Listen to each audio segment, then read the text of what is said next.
Voici la punition qu'on donnait aux esclaves rebelles. Si vous êtes rebelle, vous allez rester comme ça pendant 1 mois. Yes. Assise comme ça. Oui. Et puis, c'est quoi ils ont mis? Ouais, c'est pourquoi, c'est pour les empêcher de prononcer des paroles incantatoires. C'est pourquoi on bloquait les bouches comme ça. Vous savez, tout le monde n'a pas pu supporter le parcours jusqu'au port du Nord-Retour. Moi, à l'époque, il ne veut que des bien portants pouvant travailler dans chaque champ de canne à sucre et de coton.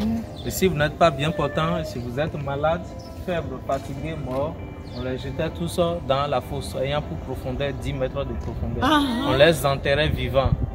Alors, couleur rouge là, ça symbolise le sang des esclaves. L'autre couleur, c'est-à-dire la position qu'on les jetait dans la fosse, enchaînée au cou, au pied, puis la main.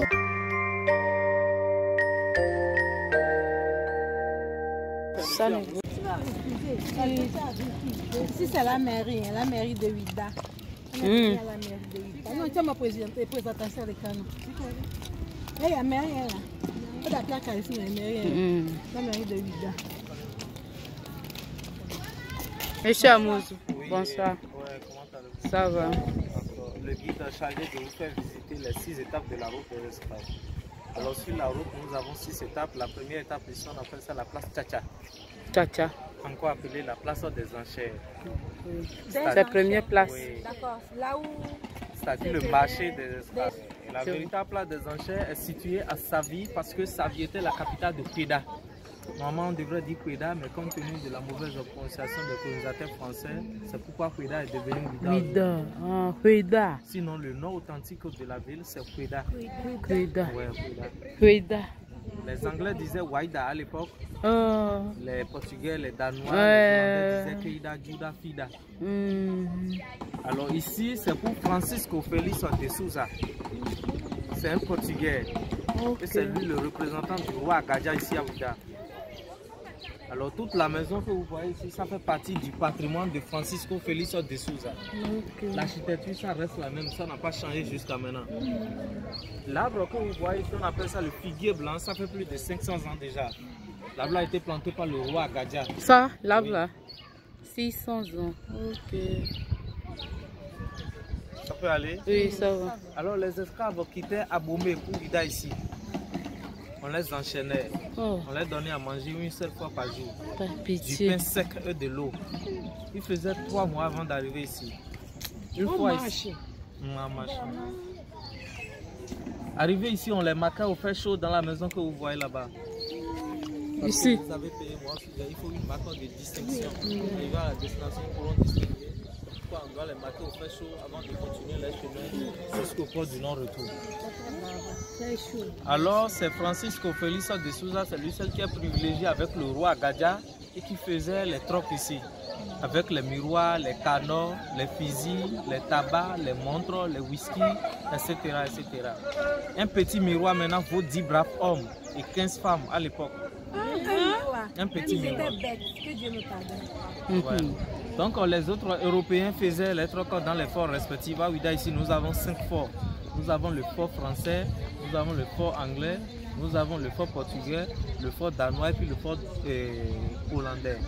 Les autres faisaient les trocs là-bas, mais seul Francisco de Souza, c'est lui seul qui faisait ces trocs ici. D'accord? Alors il faut aussi noter que 3 millions d'esclaves ont été vendus ici au Dahomey. 3 millions? Oui, Sénégal avec 6 millions. Ouais. Le Sénégal qui est le premier ici, c'est le deuxième avec 3 millions. Ça peut aller. Alors si vous n'avez pas de questions, notre deuxième étape, on appelle ça l'arbre de l'oubli. Mais compte tenu de la construction, comme la voie est en rénovation, le roi actuel de Ouidah, il a parlé à l'arbre et l'arbre s'est disparu. Ça a disparu. Après avoir rénové, après avoir fini la rénovation, il va encore parler là encore mystiquement. Ouais. Ouais. Alors pourquoi l'arbre de l'oubli? C'est parce que suite aux révoltes sanglantes et terribles des esclaves, les négriers ont demandé au roi Agadia qu'est-ce qu'il faut faire.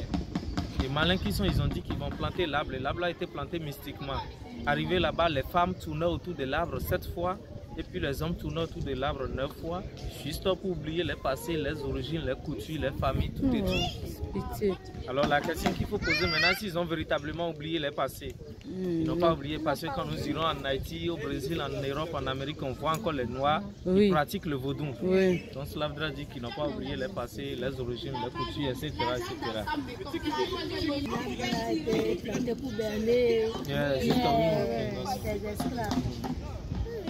Ça peut aller? Have a question? Vous avez des questions? Si vous n'avez pas de questions, on continue. C'est là où résidait Francisco même ça. Non, c'est sa maison. C'est sa maison. Maintenant, c'est qui a donné à personne? Personne, c'est les descendants qui habitaient dans la maison. Il a chassé tous ces descendants-là. C'est devenu comme un musée maintenant.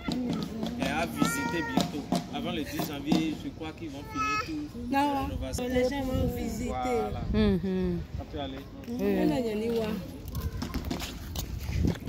Il dit de venir pour nous.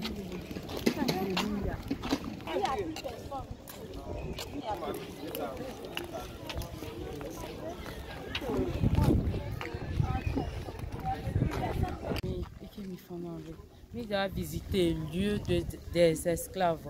Il a premier tour Fico maltraité le tout d'aro kaka va produire so iro Brésil au vers Odol funo mi j'avais visité la Kokunku.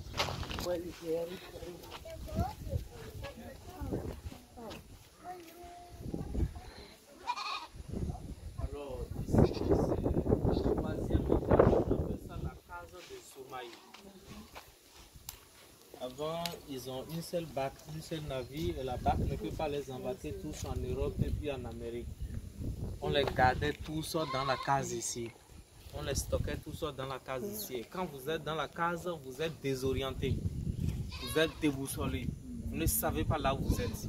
Parce qu'il n'y avait pas la lumière dans la case. La case était hermétiquement close. Il n'y avait ni fenêtre. Même s'il fait jour, il fait nuit, vous ne savez pas. Alors il faut aussi noter que la traite négrière a touché toutes les ethnies. C'est pourquoi nous avons la marque des Yoruba ici. En haut là-bas, nous avons la marque des Bouïda 2x5. Ici c'est pour les peuples, voilà les bouts d'oreilles. Donc ça a touché toutes les ethnies. Voici la punition qu'on donnait aux esclaves rebelles. Si vous êtes rebelle, vous allez rester comme ça pendant 1 mois.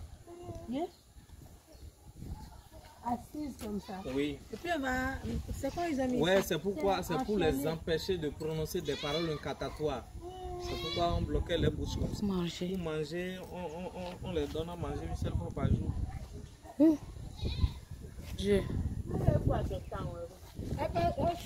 mangez trop, tu vas avoir la force maintenant. Tu dois ça, on va t'affaiblir. Alors si vous n'avez pas de questions, on va jeter un coup d'œil rapidement et on continue. C'est mieux. L'homme aussi. Si je vois ça, je me tire.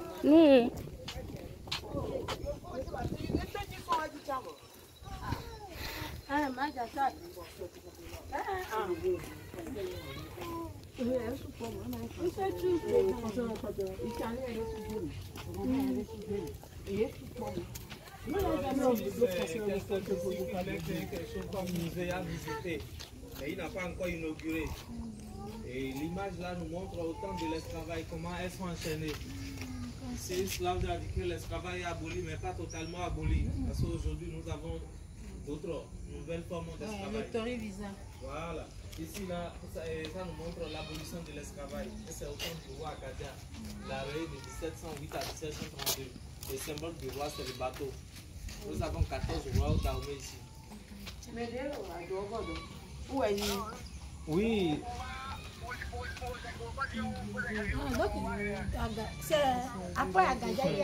C'est le roi. Ce sont les esclaves. Donc, comme on les a libérés, quoi.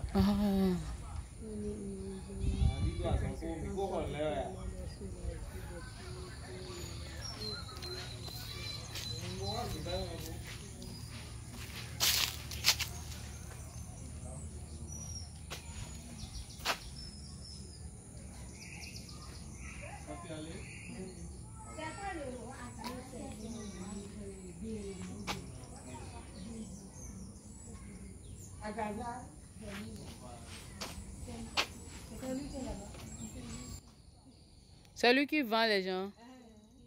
Regarde son visage.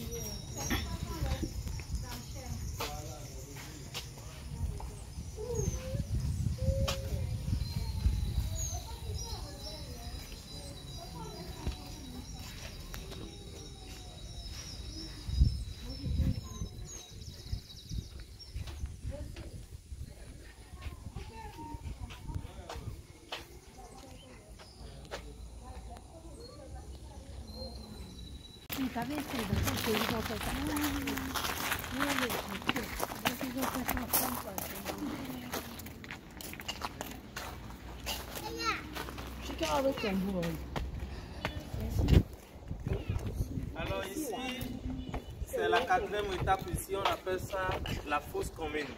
Mur de lamentation. Ici, c'est cimetière des esclaves.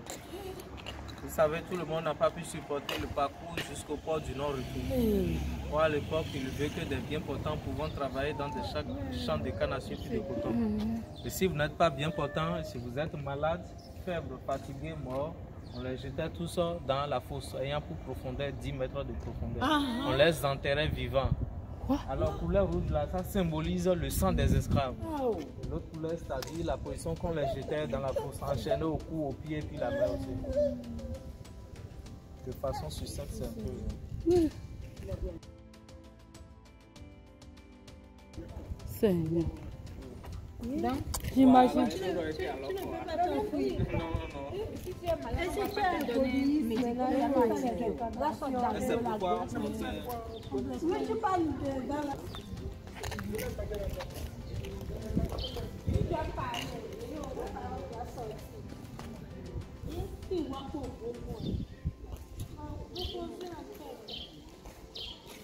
ça peut aller. Alors ici, c'est la 5e étape, on appelle ça l'arbre de retour. L'arbre a été planté par le roi Agadia en 1727. Avant de planter l'arbre, ils ont enterré 2 personnes vivant ici recommandées par l'oracle. Alors arrivé ici, les femmes comme les hommes tournaient autour de l'arbre 3 fois. Et ça signifiait quoi? Même s'ils ne reviendront pas ici physiquement, dans leur pays natal, ils doivent revenir spirituellement. C'est-à-dire les âmes doivent revenir. C'est pourquoi ils tournent autour de l'arbre 3 fois avant de continuer les chemins jusqu'au port du Nord. Voilà, les fruits que porte l'arbre, ça développe les seins des femmes, ça développe aussi les pénis, les fesses aussi. On appelle ça nyambriko. On ne mange pas ça. Il y a des graines dedans qu'on écrase et on mélange avec des lait de karité. Et vous commencez votre massage. Et ça fait quoi, les graines là? Ah, c'est pour masser les seins, c'est ça? Non, pour masser le corps. Donc, vous ne me suivez pas, c'est ça? Non, demi-d'or, il y a une mélangé au beurre de karité. Bon, vous allez écraser les graines. Oui. Et mélanger avec le lait. Pour faire massage. Les 2 personnes qui sont enterrées vivants là. C'est recommandé par l'oracle. Oui, bon, c'est l'oracle qui choisit la personne qui habille après la recommandation là. Eux-mêmes. On choisit au hasard seulement. Non, l'oracle peut toutefois vous désigner Yes. Celle-ci. d'aller dans telle collectivité, vous allez trouver telle personne. Yeah. Vous connaissez l'oracle? Oui. Tu ne vas jamais me choisir. Donc, cet homme à quel âge? 300 ans. 27 ans, avec 300 ans. 207. Avec construit ça. Ça a des bâtiments là.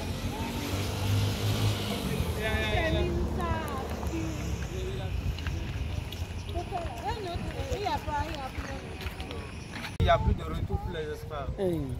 Voilà comment on les enchaînait depuis Abomey pour ici. Arrivé ici, l'église catholique que vous voyez là-bas, ça a été construit par les missionnaires. Arrivé là-bas, on les baptisait d'abord avant de rentrer dans la Bac. Mais pourquoi? fois embarqué destination Europe et puis Amérique. Pourquoi on les baptisait? Oui, c'est qu'ils adorent les dieux. Pour faire leur Dieu, non? Ouais. Pour oublier les choses, non? Non, c'est pour... Pourquoi le Dieu? Parce que les blancs maintenant sont chrétiens, non? Et les noirs maintenant, eux, ils adorent le vaudou. Le chrétien va faire mal à son prochain Dieu. Dieu. Pour les baptiser, pour qu'ils soient chrétiens et laisser le vaudouisme. Ils ont décidé même de se succéder en se jetant dans la mer. Parce qu'ils ne voulaient pas aller là-bas travailler dans les champs. Les goûts que vous voyez là-bas, ça a été fait par l'UNESCO et puis l'UNICEF au Glo en 1992, lors du festival Vaudou. Parce que c'est ici que nous célébrons la fête du Vaudou tous le 10 janvier. Et le 10 janvier prochain qui vient, ça se laisse célébrer là-bas. En haut là. Ce qu'ils sont en train de construire là-bas. On appelle ça l'arène. C'est une arène qui est en construction. Ouais. Ici, c'est l'hôtel. L'hôtel qui est en construction ici. Le gouvernement qui est en train de faire ça. Pour ceux qui vont venir. Ouais, pour les touristes. Et là-bas, la case là-bas, c'est pour les esclaves. Non, la case là, c'est le temple de Mami Wata.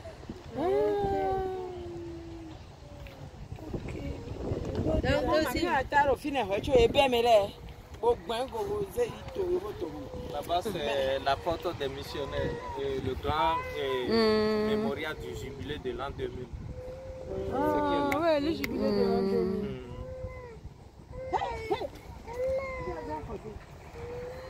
On peut dire par rapport aux 6 étapes de la route de l'esclave. Ça reste beaucoup de sites à visiter dans la vie, mais on n'a pas de temps. Il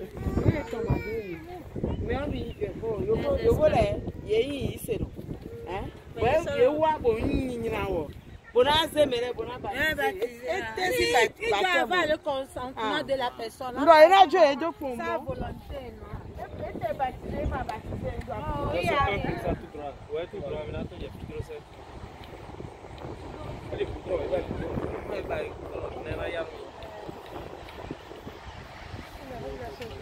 Merci beaucoup. Non, pour le